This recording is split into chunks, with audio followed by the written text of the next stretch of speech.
What's up, everyone? Welcome back. Patrick here. Moving on to the next question. We got to find this limit here. The limit as x approaches infinity of the square root of x squared plus ax minus the square root of x squared minus bx. So notice this is a limit at infinity. And to try to solve this limit, let's use the same strategy that we've used before whenever we have these square roots, of where we take out the highest degree. So what I'm going to do is factor out an x squared, and so I'd be left with 1 plus ax over x squared, which would just simplify to a over x. And then I'll have minus, take out an x squared, then I'll have 1 minus b over x, like that. And then what we can do, we could take out the x squared, and then the square root of x squared is going to be what? X.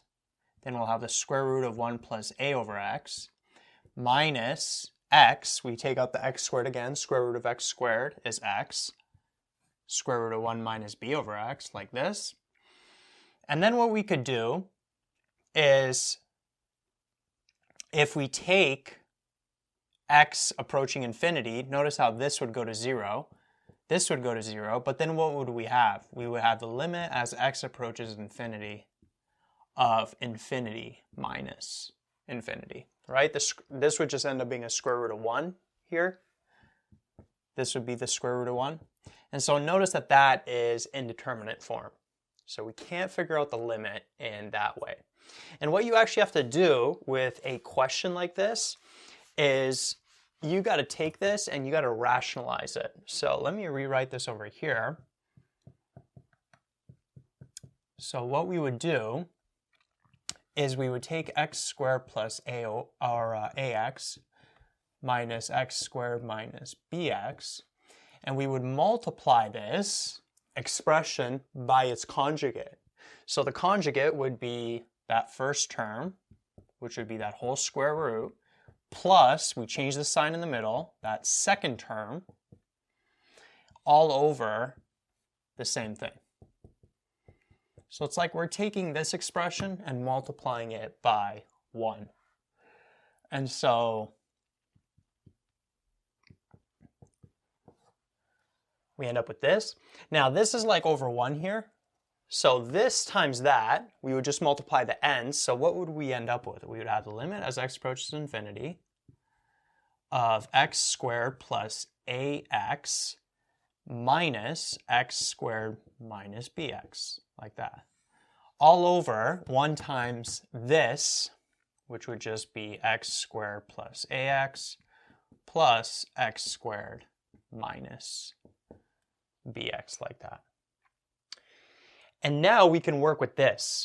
So notice that you distribute the negative inside this bracket. The x squares are going to cancel out, so you would actually be left with the limit as x approaches infinity of ax plus bx, like that, right? Because this negative would turn into a positive when you distribute.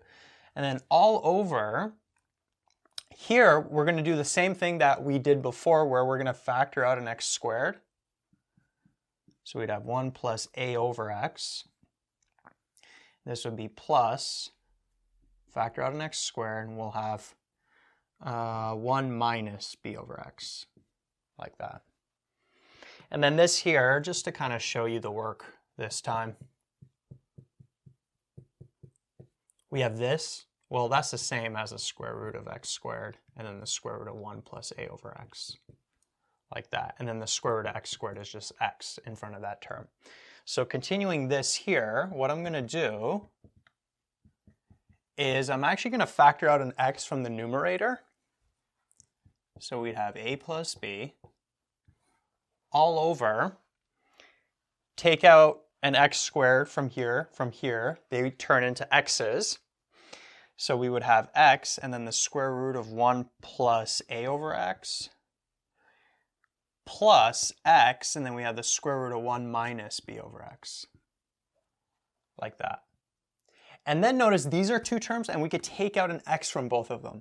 it's a like term in both of them. So we'd have the limit as x approaches infinity of x, a plus b, and then we could take out this x, and we'd be left with the square root of 1 plus a over x, plus the square root of 1 minus b over x.